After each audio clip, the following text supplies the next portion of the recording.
Hello everyone, my self उत्तम सिंह चौधरी और आज के लेक्चर में अपन पढ़ेंगे लाइफ प्रोसेसेस का न्यूट्रिशन इन एनिमल्स का, यानी ये थर्ड लेक्चर है जो मैं आज आपको पढ़ा रहा हूं। So that is the topic is life processes is the first chapter in biology.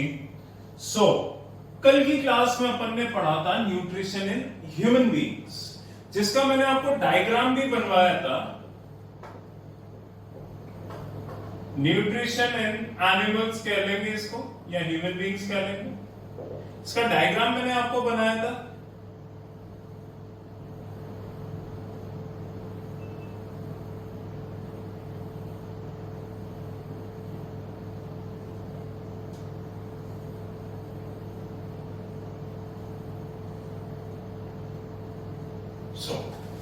कल अपन ने पढ़ा था this is the buccal cavity. ये नॉस्ट्रल्स होते हैं, ये कॉमन पैसेज होता है जिसे फेरिंक्स कहा जाता है। कल पढ़ा था अपन ने ये। फिर ये स्प्लिट हो जाता है दो पार्ट में, एक होता है फूड पाइप, एक होता है विंड पाइप। इस फूड पाइप को ईसोफेगस कहते हैं। ये स्टमक में ट्रैवल करता है। फिर आज मैं आपको पढ़ाऊंगा स्टमक के इस साइड पे एक लिवर प्रेजेंट होता है जिसके सीक्रेशंस डायरेक्टली स्मॉल इंटेस्टाइन में जाते हैं और इसी के जस्ट पास यहां पे एक leaflet like structure pancreas present होता है। ये स्मॉल इंटेस्टाइन स्टार्ट हो जाती है। Small intestine is a highly coiled structure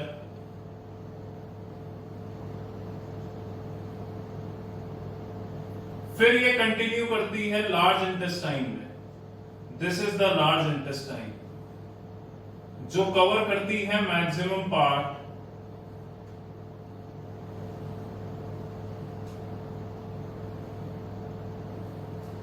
देखिए होता क्या है, मैं आपको बताया था। This is the first part, this is the nostrils। इसका डाइजेस्टिव जो अपन न्यूट्रिशन पढ़ रहे हैं उसमें कोई रोल नहीं है। फिर आती है बकल कैविटी। बकल कैविटी कल मैंने आपको पढ़ाई थी। ये तीन पार्ट्स इसमें पढ़ने होते हैं आपको, tongue, teeth and salivary gland. So what is the function of the teeth? Their function is to chew and grind the food and make it thick paste, यानी बड़े साइज के फूड को स्मॉलर साइज में convert करना, उसको chew करके उसका एक पेस्ट कन्वर्ट करना। Tongue is a sensory organ which is used to determine the taste of the food। क्या फूड सॉल्टी है, स्वीट है, बिटर है या सोर है? क्लियर है? सलाइवरी ग्लैंड यहाँ पे बकल कैविटी अपने माउथ के टॉप सरफेस के ऊपर प्रेजेंट होता है। This is the salivary gland. Salivary gland hormone release करता है जिसे सलाइवा कहते हैं। सलाइवा का मेन फंक्शन होता है, सलाइवरी अमाइलेज का फंक्शन होता है स्टार्च को माल्टोज में कन्वर्ट करना। यानी जो अपन फूड खाते हैं उसमें स्टार्च प्रेजेंट होता है, उस स्टार्च को माल्टोज में कन्वर्ट करना। Maltose is a simpler form of starch. So इसको ब्रेक डाउन करने का काम अपने माउथ में ही स्टार्ट हो जाता है। That's why it is advisable कि whenever you are eating food you have to chew it properly, यानी अपने को खाने को बहुत देर तक च्यू करना चाहिए, फिर सॉलो करना चाहिए, because digestion also takes place in the mouth. अगर माउथ में डाइजेशन नहीं होगा तो that work has to be completed by your intestine. That's why it is advisable. Is that clear? ये जो कॉमन पैसेज होता है दोनों के लिए, फूड पाइप और विंड पाइप के लिए, इसे फेरिंक्स कहा जाता है। सो फेरिंक्स की डेफिनेशन होती है it's a common passage for both air and food to travel inside the body. Now then comes the opening. This opening is called as gullet. The opening of food pipe on the pharynx is called as gullet। बस यही है, इसका कोई ऐसे major function नहीं है। Then comes food pipe। Food pipe जिसका दूसरा नाम होता है esophagus। So what is food pipe? Food pipe का function, it's a long tube। Its function is to transfer the food from pharynx to the stomach। pharynx से लेकर stomach तक जो food को ट्रांसफर करने का काम होता है वो ईसोफेगस का होता है। इसमें एक मूवमेंट देखने को मिलता है, उस मूवमेंट को कहा जाता है पेरिस्टालिसिस मूवमेंट। पेरिस्टालिसिस मूवमेंट क्या होता है? It is the rhythmic contraction and relaxation of the muscles of food pipe. ये फूड पाइप की जो मसल्स हैं इनका एक rhythmic contraction relaxation, contraction relaxation, जिसकी वजह से जो फूड है वो जब कॉन्ट्रैक्ट हो तो वो डाउनवर्ड पुश हो, फिर वो रिलैक्स होके कॉन्ट्रैक्ट होगी, वापस डाउनवर्ड पुश होगा। So peristalsis movement is the rhythmic contraction and relaxation of the muscles of the food pipe so that they can push the food in the downward direction. Then comes the stomach. Stomach में 3 type के, अब ये जो main चालू होता है that is the stomach. Stomach is a J-shaped bag. इन सबकी definitions मैंने आपको बता दी फूड पाइप तक, इसको आपको नोट डाउन करना है। कल के वीडियो में अगर आपने इसको नोट डाउन कर लिया इट्स वेरी गुड, अगर नहीं करा है तो आज वापस कर ले, और कर लिया तो उसको एक बार रिवाइज कर ले, it's good for you. Clear है? क्योंकि 1 मार्क्स में क्वेश्चन आता है व्हाट इज गॉलेट, बट ये आपको पढ़ाया नहीं जाता है, आप सुनते नहीं हो या सुन भी लेते हो तो भूल जाते हो, दैट्स व्हाई आप आंसर नहीं लिख पाते। क्लियर है? Now what is stomach? It is a J-shaped bag present on the left side of the upper abdomen. अपने एब्डोमेन की लेफ्ट साइड पे प्रेजेंट होता है बिलो द डायफ्राम। डायफ्राम के just below left side of the stomach पे, abdomen पे ये present होता है, उसे स्टमक कहा जाता है। Is that clear? अब स्टमक के अंदर 3 टाइप के जूसेस सीक्रेट हो रहे हैं, 3 टाइप के हो रहे हैं। एक तो होता है concentrated HCl, mucus and pepsin. इन तीनों के बारे में मैंने कल आपको पढ़ाया था, वापस पढ़ा देता हूं। कॉन्सेंट्रेटेड HCl का वर्क क्या होता है? Concentrated HCl is an acid, it's a very strong acid, it's so much strong that अगर ये एसिड अपनी स्किन पे गिर जाए तो it can burn the skin, but why not burning the stomach? फिर स्टमक में क्यों नहीं बर्न होता है? सो उसका रीजन होता है स्टमक में पहले ही म्यूकस की लेयर अंदर प्रेजेंट होती है। This mucus layer protects the stomach wall from this acid. अब अगर ये एसिड इतना ही डेंजरस है तो why it is secreted in our stomach? Because its function is to kill the bacteria. And due to acidic nature, it inactivates the enzyme saliva. ये saliva enzyme को inactivate कर देता है। सो 2 फंक्शन होते हैं इसके, बैक्टीरिया को किल करना और सलाइवा एंजाइम को इनएक्टिवेट करना। म्यूकस के क्या फंक्शन होते हैं? Protecting the wall of stomach and making the food more lubricated so it can be pushed downward easily. देखिए ये 2 फंक्शन तो हो गए इसके कॉन्सेंट्रेटेड HCl के। म्यूकस का काम हो गया प्रोटेक्ट करना स्टमक की वॉल को और फूड को और लुब्रिकेट करना जिससे वो स्मॉल इंटेस्टाइन में इजीली पुश डाउन हो सके। Pepsin, it's work is to digest proteins. जो अपन जो भी फूड कंज्यूम करते हैं उसमें आपने पढ़ा होगा कि एक तो कार्बोहाइड्रेट्स होते हैं, प्रोटीन्स होते हैं, फैट्स होते हैं और शुगर होती है। तो प्रोटीन्स जो प्रेजेंट होते हैं उसको डाइजेस्ट करने का काम स्टमक में होता है और ये पेप्सिन करता है। एंड प्रोटीन्स को ये क्या करता है? ये पेप्सिन एंजाइम प्रोटीन्स को पेप्टॉन्स में कन्वर्ट कर देता है। Peptones, peptones is a simpler form of protein, यानी प्रोटीन एक कॉम्प्लेक्स फॉर्म, जैसे कार्बोहाइड्रेट की स्टार्च एक कॉम्प्लेक्स फॉर्म, फिर वो माल्टोज में कन्वर्ट होता है और फाइनली वो जाके ग्लूकोज में कन्वर्ट हो जाता है। So glucose is the simplest form. वैसे ही protein is a complex form, it converts it into peptones. ये स्टमक का रोल होता है। Then after the stomach here is the liver present, a gallbladder is present inside the liver.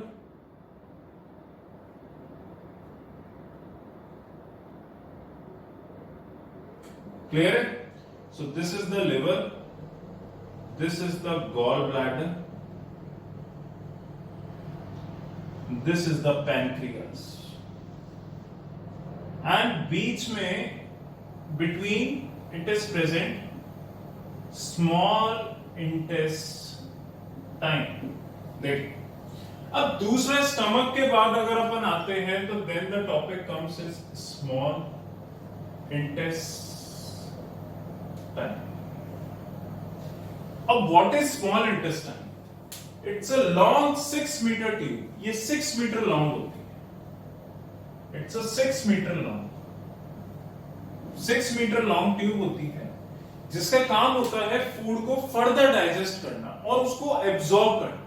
यानी जो food अपन ने कंज्यूम कराया है उसको सलाइवा ने, स्टमक ने डाइजेस्ट किया। अब ये लिवर और पैनक्रियास भी उसको डाइजेस्ट करने का काम करेंगे। फाइनली वो फूड जब पूरा तरीके से डाइजेस्ट हो जाएगा तो स्मॉल इंटेस्टाइन उसको एब्जॉर्ब करके ब्लड में ट्रांसफर कर देगी, एंड थ्रू द ब्लड वो फूड, वो न्यूट्रिएंट अपने हर सेल के पास पहुंचेगा। क्या होगा कि आपने फूड कंज्यूम करा, वो पूरा डाइजेस्ट हो गया। अब स्मॉल इंटेस्टाइन में वो फूड अपने ब्लड में ट्रांसफर होगा, ब्लड के थ्रू वो फूड पूरी बॉडी में ट्रैवल करेगा और पूरी बॉडी के हर सेल के पास जाएगा, हर सेल के पास ग्लूकोज जाएगा, यानी उसको अब फूड मिल जाएगा। फिर उसके आगे क्या प्रोसेस होगा वो भी मैं आपको समझाता हूं। देखिए, अब स्मॉल इंटेस्टाइन में दो ग्लैंड्स अपना मेजर रोल प्ले करते हैं, liver and pancreas. Liver and pancreas. So liver का क्या काम?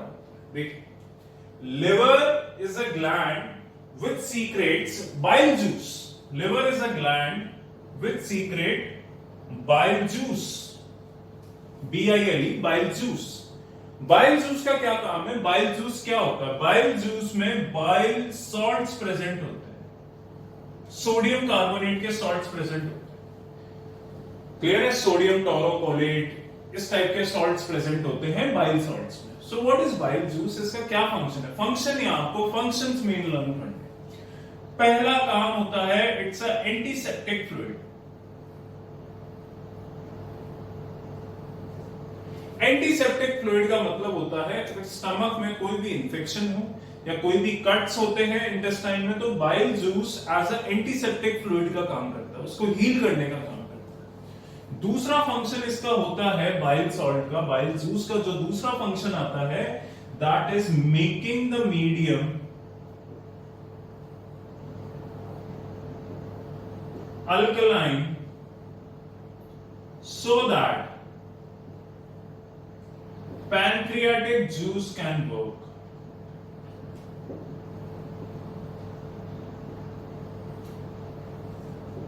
स्टमक से जो फूड आया उसका नेचर था एसिडिक, वो क्योंकि उसमें एसिड मिक्स था, तो बाइल जूस क्या करता है, उस फूड को बेसिक बनाता है, अल्कलाइन बनाता है, यानी उस एसिडिटी को रिमूव करता है। अब वो एसिडिटी क्यों रिमूव करता है कि जो पैनक्रियास के जो अब एंजाइम्स आएंगे फूड के अंदर, वो अपना वर्क कर सके। अगर फूड एसिडिक होगा तो पैनक्रियास के एंजाइम्स अपना वर्क नहीं कर पाएंगे। सो ये दो फंक्शंस होते हैं बाइल जूस के। हालांकि फंक्शंस बहुत होते हैं, एक फंक्शन और मैं आपको बता देता हूं, इमल्सिफिकेशन ऑफ द फैट, यानी डाइजेशन ऑफ द फैट्स। सो ये तीन फंक्शन बाइल जूस के मेन है जो आप लर्न कर सकते हैं। First one is antiseptic fluid, second is the making the medium alkaline so that the pancreatic juices can work, third is the emulsification of the fats. Is that clear? Now pancreas की बात करें तो pancreas में तीन type के enzyme secret होते हैं, pancreatic trypsin, amylase और लाइपेज। ये तीन एंजाइम सीक्रेट होते हैं और इनका फंक्शन क्या है वो मैं आपको समझा। ट्रिप्सिन, अमाइलेज, लाइपेज, तीन टाइप के पैनक्रियास, तीन टाइप के एंजाइम्स को सीक्रेट है। अब ये क्या है, इनके फंक्शंस क्या हैं वो मैं आपको पढ़ाता हूं। सो पहला फंक्शन आता है प्रोटीन्स को डाइजेस्ट करना,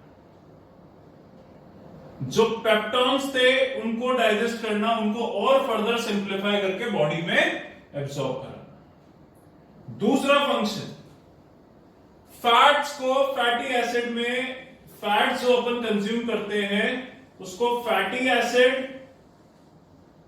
एंड ग्लिसरॉल में कन्वर्ट करना। थर्ड आता है जो स्टार्च थी उसको माल्टोज में, और या फिर फाइनली कह सकते हैं ग्लूकोज में कन्वर्ट करना। ये तीन फंक्शंस होते हैं पैनक्रियाटिक जूसेस के। देखिए, अपन जो प्रोटीन्स कंज्यूम कर रहे हैं उनको डाइजेस्ट करना इंपॉर्टेंट है। अपन फैट्स भी कंज्यूम करते हैं, ऑयली अपन कुछ भी फूड खाते हैं उसमें फैट्स बहुत होते हैं। उन फैट्स को फैटी एसिड में कन्वर्ट करना जरूरी होता है। फिर वो fatty acid in the form of adipose tissue, 9th class में आपने पढ़ा है एडिपोज टिश्यू। एडिपोज टिश्यू को फैट टिश्यू कहा जाता है। फैट अपनी बॉडी में, फैट भी एक इंपॉर्टेंट रोल प्ले करता है। फैट कैसे रोल प्ले करता है कि अपने ऑर्गन्स के बीच में फैट प्रेजेंट होता है। ये फैट क्या करता है कि एज अ कुशन का काम करता है, तकिए का काम करता है कि जब भी, जैसे अपनी रिब्स है, लंग्स है, इनके बीच में एडिपोज टिश्यू प्रेजेंट होता है कि जब भी अपन रन करें, जंप करें, तो ये बोन्स और ऑर्गन्स एक दूसरे के कांटेक्ट में ना आए, कोई इन पे झटका ना लगे, कोई जर्क ना लगे। दूसरा काम फैट का क्या होता है?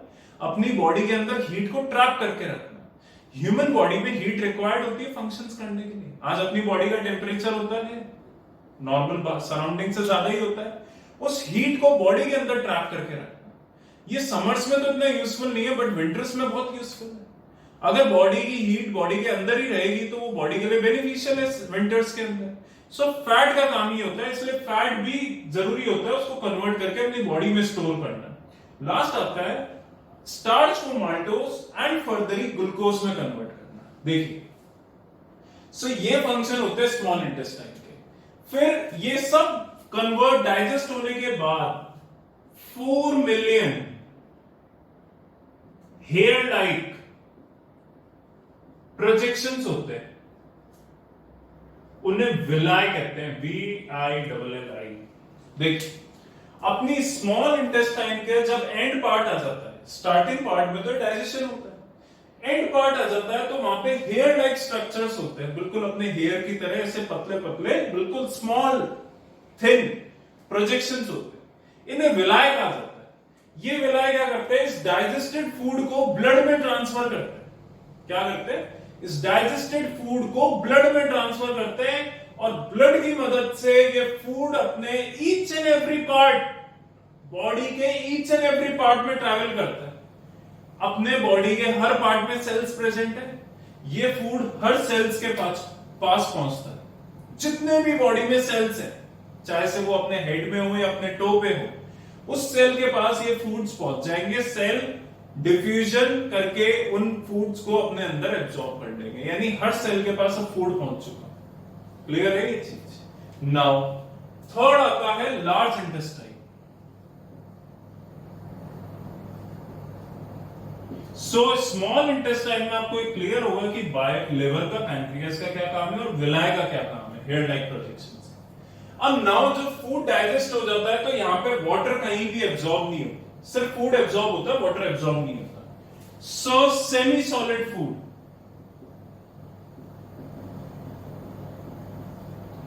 लार्ज इंटेस्टाइन में चला जाता है। लार्ज इंटेस्टाइन की लेंथ स्मॉल इंटेस्टाइन जितनी लॉन्ग नहीं होती, थोड़ी सी शॉर्ट होती है। लार्ज इंटेस्टाइन में क्या काम होता है? ये बीच में स्मॉल इंटेस्टाइन, इसके बाद प्रेजेंट होती है लार्ज इंटेस्टाइन। लार्ज इंटेस्टाइन में वाटर एब्जॉर्ब होता है, बॉडी के कई बैक्टीरियाज जो अब लेफ्ट ओवर फूड होता है इसके ऊपर फीड करते हैं। यानी बैक्टीरियाज क्या करते हैं? यहाँ पे विटामिन प्रोड्यूस करते हैं अपनी बॉडी में। देखिए, कई विटामिन ऐसे होते हैं जो अपनी बॉडी में नेचुरली प्रोड्यूस होते हैं, जिनको अपन को कंज्यूम नहीं करना होता। अपन विटामिन की टैबलेट जब कंज्यूम करते हैं जब अपनी बॉडी में विटामिन की डेफिशिएंसी हो जाती है। सो लार्ज इंटेस्टाइन का एक वर्क ये भी होता है कि बैक्टीरियाज, यहाँ पे कई बैक्टीरिया यूजफुल होते हैं, कई बैक्टीरिया हार्मफुल होते हैं। जो यूजफुल बैक्टीरिया अपनी बॉडी में होते हैं वो इस अनडाइजेस्टेड फूड से विटामिन को प्रोड्यूस करते हैं और वाटर रीअब्सॉर्ब हो जाता है। यहां पे फिर सॉलिड वेस्ट बच जाता है जो कि लास्ट में एनएस के थ्रू होता हुआ बॉडी से रिमूव आउट हो जाता है in the form of solid faeces. Clear है? सो ये कंप्लीट डाइजेशन होता है, इसको मैंने आपको एक्सप्लेन कर दिया। इसको नोट्स की फॉर्म में लिखिएगा, पीडीएफ से इसको पढ़िएगा जरूर। कोई भी डाउट है आप मेरे से फोन करके पूछ सकते हैं। इसका स्क्रीनशॉट ले ले क्लियर है? इसको ढंग से पढ़े, इन स्मॉल टर्म्स पे ध्यान दें, क्योंकि ये जो ट्रिकी क्वेश्चंस होते हैं 1 मार्क के 2 मार्क के, उनमें टर्म्स आती हैं जहां पे आप कंफ्यूज हो जाते हैं। सो डेप्थ में हर चीज को पढ़े। बायोलॉजी को आप जितना डेप्थ में पढ़ेंगे उतना आपके डेली लाइफ में काम आएगा। Thank you so much.